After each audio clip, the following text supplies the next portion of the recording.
بزرگی در مال و ثروت نیست. حافظ نصیر صحبت زیبایی کرد.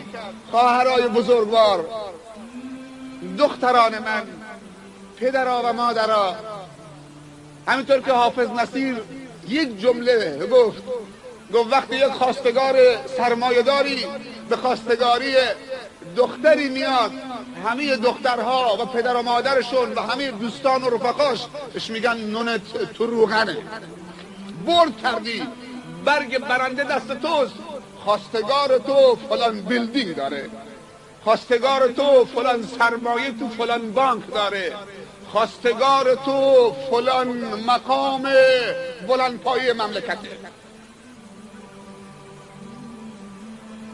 نونش تو روغنه، بدون اینکه از ذره ارزش‌های انسانی و اخلاقی و ایمانی